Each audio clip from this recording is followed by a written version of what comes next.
রহিম সাহেবের ছেলে এই কথা বললো? হ্যাঁ, না হলে বলছি কি, আমি তো আকাশ থেকে পড়েছি। না, আমিও তো অবাক হচ্ছি।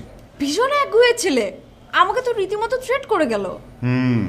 আমি ভেবেছিলাম আপনি একবার আসবেন, আপনি টের পাননি? না, ওই ছেলে তো আমার সামনে দিয়ে গেল। ও যখন আমাকে থ্রেট করছিল আপনি শুনছিলেন? হ্যাঁ, শুনছিলাম। আপনার কি একবারও মনে হলো না যে যাই ওই রুমে গিয়ে ছেলেটাকে একটা ধমক দিয়ে আসি? মনে তো আমার অনেক কিছুই হতো, সেগুলোকে আর প্রশ্রয় দিই না। অনেক কিছু মনে হতো মানে? সে সময় চলে গেছে মিস রাখা, সময় এবং স্রোত কারোর জন্য অপেক্ষা করে না। Time and tide wait for none. আচ্ছা আচ্ছা, ওসব আমি জানতে চাই না। আপনার চোখের সামনে একটা সন্ত্রাসী অফিসে ঢুকে আমাকে থ্রেট করলো, আপনি একবারও উকি দিবেন না? আপনি না বলেছিলেন আপনার কোনো বিষয় যেন নাক না গলায়?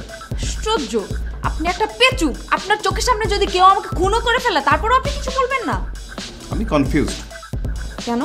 নিউটনের ক্লাসিক মেকানিক্স বলে কার্যকারণ ছাড়া কিছুই ঘটে না। হ্যাঁ, ঠিকই তো আছে। আপনি যদি প্রশ্রয় না দেন তাহলে রহিম সাহেব এতটা আগালো কিভাবে? প্রশ্রয় মানে? আমি কেন ওনাকে প্রশ্রয় দিতে যাব? না, মিস্টার রহিমের ছেলে যে বিষয়ে কমপ্লেইন করে। মিস্টার দুদু, আপনি অনেক বাড়াবাড়ি করছেন, অনেক অনেক অনেক। শোনেন, ব্যাপারটা ব্যক্তিগতভাবে না নিলে আমি অনেক খুশি হব। মনে রাখবেন, এক হাতে তালি বাজান। তালি বাজান আমার দরকার নেই, আপনার হেল্পেরও আমার দরকার নেই। আপনি একটা অভদ্র রুচিহীন মানুষ।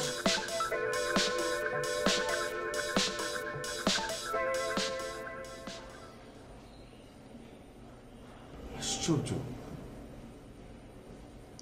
একটা বিষয় জানতে চাওয়া অভদ্রতা?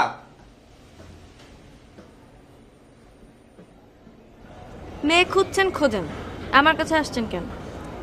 কি ব্যাপার, আজকে আপনি আমার সাথে এরকম করছেন কেন? কিরকম করতেছি? না, কেমন যেন গা ছাড়া ভাব, মনে হচ্ছে যে আমাকে এড়াতে চাচ্ছেন। শোনেন মিস্টার আজম, আপনার সাথে আমার একটা অফিসিয়াল রিলেশন আছে, সেটাই ভালো আছে। আমার সাথে কোনো রকম পার্সোনাল রিলেশন করতে আসবেন না প্লিজ। পার্সোনাল রিলেশন কি? মানে কলিগের সাথে কলিগ কথা বলবে না? সেটারও দরকার নেই।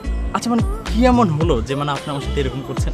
সব কিছু শুনতে চাইবেন না, একটা অপ্রিয় সত্য, যেটা না শোনাই ভালো। অপ্রিয় সত্য? হ্যাঁ, অপ্রিয় সত্য। আপনার সম্পর্কে আমার খুবই একটা ভালো ধারণা ছিল, কিন্তু এখন আর সেটা নেই। আপনার বর্তমান ধারণাটা কি খুবই খারাপ? বললাম না অপ্রিয় সত্য বলতে চাই না। আচ্ছা ঠিক আছে, কোনো সমস্যা নাই, আপনি শুধু আমাকে সোর্সটা বলেন। কিসের সোর্স? মানে আমার সম্বন্ধে যে এত অপ্রিয় সত্য আপনাকে শুনিয়েছে, সেই সোর্সটা আমি জানতে চাই।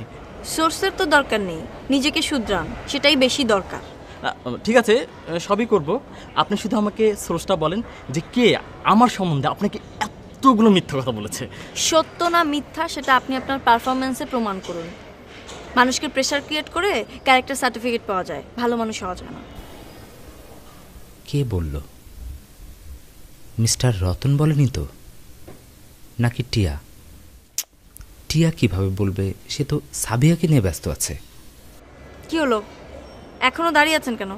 না, চলে যাব, আপনি শুধু আমাকে নামটা বলেন। আপনার যাওয়া লাগবে না, আমি যাচ্ছি।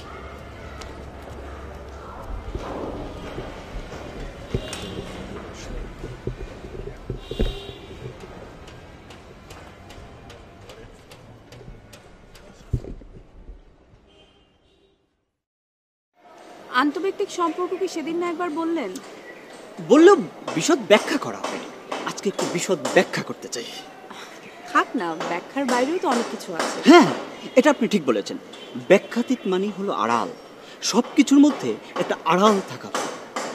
হ্যাঁ, আন্তর্ব্যক্তিক সম্পর্কের মধ্যেও একটা আড়াল থাকার দরকার। না না, আন্তর্ব্যক্তিক যে সম্পর্ক তার মাঝে কোনো আড়াল থাকার দরকার নেই। ব্যক্তির সাথে ব্যক্তির যে রিলেশন, সেটা যত ট্রান্সপারেন্ট হবে ততই ভালো। কারণ এই আন্তর্ব্যক্তিক সম্পর্কের মূলে আছে হৃদয়গত ব্যাপার।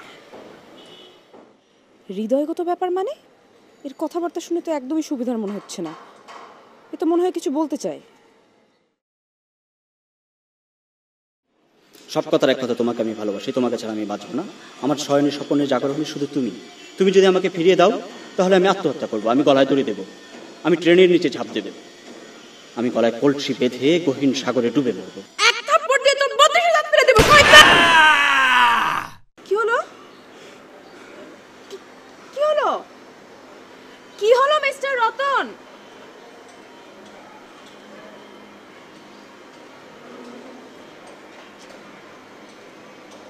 কি হলো মানে?